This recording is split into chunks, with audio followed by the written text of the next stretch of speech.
नमस्कार दोस्तों स्वागत है आप सबका आपका अपना यूट्यूब चैनल सूरज शाहदेव में। मैं हूं सूरज शाहदेव। दोस्तों आज इस वीडियो के माध्यम से हम चर्चा करने वाले हैं झारखंड की सत्ताधारी दल कांग्रेस के बारे में। जब से कांग्रेस सत्ता में आई है और इसके 4 विधायक मंत्री बनाए गए हैं, कुल टोटल हम सब जानते हैं कि 2019 के विधानसभा चुनाव में कांग्रेस के 16 विधायक जीते थे। बाद में झारखंड मुक्ति विकास मोर्चा के 2 विधायक श्री प्रदीप यादव जी और बंधु तिर्की जी पार्टी छोड़ करके कांग्रेस में शामिल हो गए थे। हालांकि इनको अभी तक विधानसभा में कांग्रेस के नेता के रूप में या कांग्रेस के विधायक के रूप में मान्यता नहीं दी गई है। अगर इनको हम छोड़ दें तो कांग्रेस के 16 विधायक हैं और 16 में से 4 विधायक जो मंत्री हैं, बाकी 12 विधायक आज कुछ नहीं सिवाय एक विधायक के। तो इसलिए इसको देखते हुए ऐसा लग रहा है कि विधायकों में एक बेचैनी सी है, क्योंकि 1.5 साल हो गया है। झारखंड सरकार का जो 12वां मंत्री है अभी तक नहीं बनाया गया है। झारखंड सरकार के द्वारा जो बोर्ड, निगम, निगरानी समिति या जो 20 सूत्री कार्यक्रम के क्रियान्वयन समिति का गठन है, उसे लेकर के आज तक उसका गठन नहीं किया गया है। हालांकि अगर इन सब का गठन कर दिया जाए तो कहीं ना कहीं विधायकों को भी कोई बोर्ड, निगम मिल करके लाल बत्ती मिल सकता है, तो ये पार्टी के कार्यकर्ताओं को भी कहीं ना कहीं कोई एडजस्टमेंट मिल जाएगा और सत्ता का सुख भोगने का मौका मिल जाएगा। लेकिन हेमंत सोरेन की सरकार ने अभी 1.5 साल हो जाने के बावजूद भी बोर्ड, निगम का गठन नहीं कर पाई है। इसको लेकर के पिछले कई महीनों से अगर हम देखें दोस्तों, तो पार्टी में एक प्रकार से अंदरूनी फूट है, कलह है, ज्वालामुखी धधक रही है पार्टियों में, जिसके कारण अब ये खुलकर एक दूसरे के खिलाफ हो गए हैं। अगर हम 2-3 महीना से पहले की बात करें तो कुछ ऐसे विधायक या पूर्व सांसद है, वो तो प्रभारी या मंत्रियों पर साफ साफ आरोप लगा चुके थे कि यहाँ के मंत्री पैसा लेते हैं, प्रभारी यहाँ से पैसा लेते हैं और ये कुछ काम नहीं कर पाते हैं। वो बात अगर बीत जाती है दोस्तों तो फिर से बात आती है तो यहाँ के प्रदेश अध्यक्ष को लेकर के खुलकर यहाँ के जिलाध्यक्षों ने और पार्टी के कार्यकारी अध्यक्ष सहित कई लोगों ने उसका खुलकर विरोध किया। यहाँ तक कि दिल्ली जा कर के उन लोगों ने आलाकमान से शिकायत भी कर दी। अब जो देखा जा रहा है दोस्तों, अभी हाल ही का घटना जो है, सरकार गिराने को लेकर के एक षड्यंत्र रचने का जो आरोप लगा है वो 2 विधायकों पर लगा है। वो इरफान अंसारी पर लगा है और उमाशंकर अकेला पर लगा है। यह कहा जा रहा है कि ये सरकार को अस्थिर करने के लिए, सरकार को गिराने के लिए एक साजिश में शामिल थे और उस साजिश में ये दिल्ली भी गए थे। हालांकि इस केस से संबंधित 3 लोगों को गिरफ्तार भी किया गया है। हालांकि उन लोगों ने इन विधायकों का नाम नहीं लिया है, लेकिन जैसे ही अनूप सिंह पुलिस में शिकायत कर देते हैं, पुलिस की जांच शुरू होती है और पुलिस झारखंड से लेकर के दिल्ली से लेकर के महाराष्ट्र तक जब जांच करती है तो दिल्ली में एक होटल में इन विधायकों को, जिन लोगों पर आरोप लगाया जा रहा है कि वो सरकार गिराने के षड्यंत्र में साजिश रच रहे थे या शामिल थे या विधायकों को खरीदारी करने के लिए रांची आए हुए थे, उनके साथ इन विधायकों की जो वीडियो फुटेज है वो देखा गया था दोस्तों।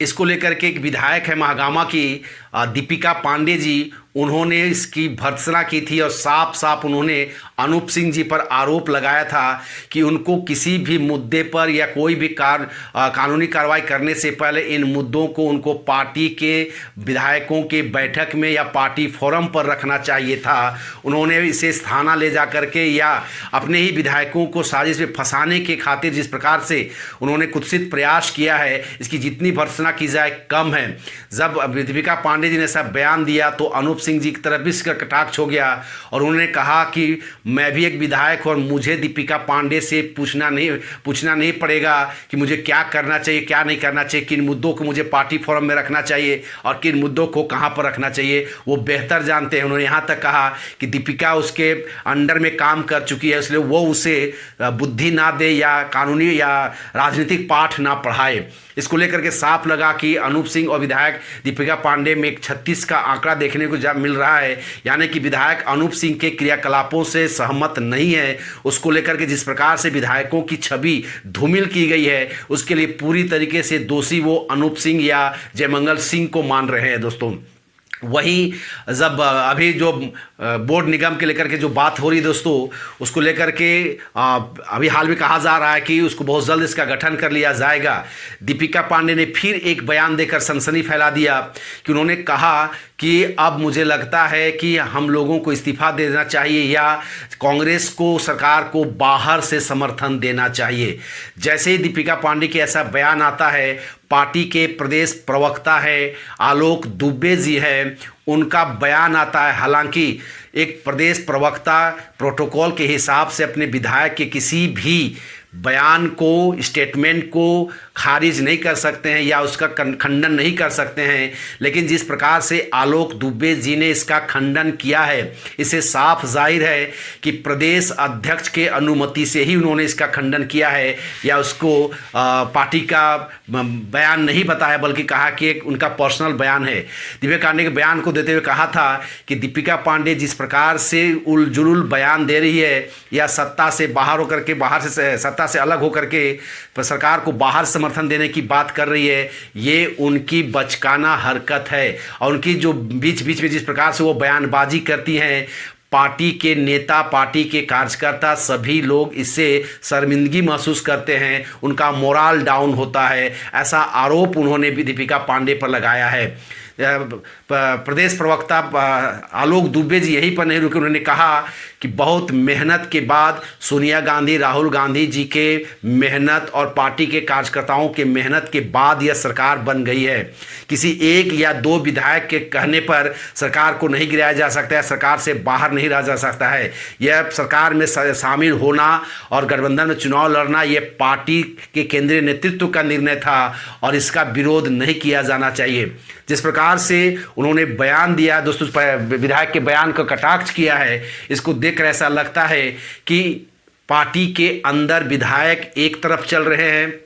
कुछ विधायक दूसरी तरफ चल रहे हैं, पार्टी के अध्यक्ष अपने साथ कुछ लोगों को लेकर के अलग चल रहे हैं। और मुझे लगता है कहीं ना कहीं यह जो लड़ाई इन लोगों के बीच में या जो मतभेद इन लोगों के बीच में है, वो सिर्फ और सिर्फ बोर्ड निगम के अध्यक्ष या आपके सरकारी जो संस्थाएं हैं, संगठन, जो गवर्नमेंट संस्थाएं हैं, इंस्टीट्यूशन हैं, उनको लेकर के या विसूत्री के जो कार्यक्रम क्रियान्वयन समिति है, उनके गठन को लेकर के ही इनमें मारा मारी है। जिस प्रकार के पार्टी के कार्यकर्ता, जिलाध्यक्ष या अन्य लोगों का कहना है कि बोर्ड निगम या जिला सूत्री, जो विसूत्री कार्यक्रम समिति के जो सदस्य है, उनको पार्टी के पदाधिकारियों या कार्यकर्ताओं को वहाँ पर भार देना चाहिए। जबकि अगर बोर्ड निगम में विधायकों का स्थान नहीं दिया जाएगा तो ये मात्र एक विधायक रह करके अपने क्षेत्र में कुछ नहीं कर पाएंगे, क्योंकि इन्होंने साफ साफ आरोप लगाया है कि उनकी मांगे सरकार नहीं मानती है, नहीं सुनती है, प्रशासन उनकी मांगे नहीं सुनती है, उसकी बातें नहीं मानती हैं, तो वे विकास को धरातल पर कैसे उतारेंगे? जो वादा उन लोगों ने चुनाव में किया था, उस चुनाव में किए वादे के वो कैसे सफल बनाएंगे? इनको लेकर के विधायकों की अपनी चिंता है कि जब वो अगली बार चुनाव में जाएंगे तो किस मुंह से वो मतदाताओं को मत अपने पक्ष में मत देने के लिए कहेंगे। वहीं पार्टी के जो पदाधिकारी है या जो कार्यकर्ता है, उनका कहना है कि विधायक का तो एक प्रकार का फंड है या विधायकों को एक रुतबा जो है मिल ही जाता है, लेकिन पार्टी के कार्यकर्ताओं को क्या मिलता है? जबकि विसूत्री कार्यक्रम हो या निगरानी समिति हो या अन्य जगह हो, इस पर पार्टी के पदाधिकारियों या कार्यकर्ताओं को स्थान दिया जाना चाहिए। इसको लेकर के मुझे लगता है दोस्तों, इन लोगों में आपसी खींचतान बनी हुई है। हालांकि जिस प्रकार से अभी बोर्ड निगम का बंटवारा होगा दोस्तों, कांग्रेस को बहुत ज़्यादा बोर्ड निगम नहीं मिलेगा, क्योंकि जो सूत्र जो से प्राप्त जो खबर है, इस खबर से ये प्राप्त है कि जिस विधानसभा में जो विधायक है, उस प्रखंड के उस विधानसभा के जो प्रखंड है, उस प्रखंड में उसी दल के कार्यकर्ताओं को प्राथमिकता दी जाएगी। ऐसे में लगता है कि कांग्रेस को बहुत ज़्यादा हाथ नहीं लगने वाली है। साथ ही साथ आरजेडी को भी बहुत कुछ हाथ नहीं लगेगा, सिर्फ वो एक विधानसभा में सीमित होकर रह जाएंगे। और मुझे लगता है कि आने वाला समय में जैसे ही बोर्ड निगम का या अन्य संस्थाओं की गठन होगा या निगरानी समिति का हो, चाहे 20 सूत्री कार्यक्रम क्रियान्वयन समिति का हो, अगर जैसे इसका गठन होगा एक बार फिर से सत्ताधारी दलों के बीच में या कांग्रेस के आपसी कलह सतह पर आएगी और मुझे लगता है कहीं बोर्ड निगम का गठन इस सरकार का ताबूत में अंतिम कील ना हो जाए, सरकार का अंतिम दिन ना हो जाए। दोस्तों मेरी नज़र इस पर बनी रहेगी। आगे किसी प्रकार का कोई डेवलपमेंट होगा तो मैं उसका न्यूज़ लेकर के ज़रूर आऊँगा, उसका विश्लेषण लेकर ज़रूर आऊँगा। न्यूज़ जो छपता है उसके पीछे का विश्लेषण मैं आपके माध्यम आप लोगों के पीछे रखता हूँ। दोस्तों मुझे उम्मीद नहीं, पूरा विश्वास है कि आप लोगों की यह पसंद आता होगा, और अगर पसंद आता हो दोस्तों तो वीडियो को ज़रूर लाइक करें, दोस्तों के साथ शेयर करें, और अगर आप इस चैनल में नए हैं तो इस चैनल को ज़रूर सब्सक्राइब कर लें, क्योंकि सब्सक्रिप्शन से या सब्सक्राइब करने से आपको पैसा नहीं लगता है दोस्तों, बस मेरी पहुंच और आपकी पहुंच हम एक दूसरे के साथ चल पाते हैं, वो बन पाती है दोस्तों। तब तक के लिए दोस्तों नमस्कार, जय हिंद।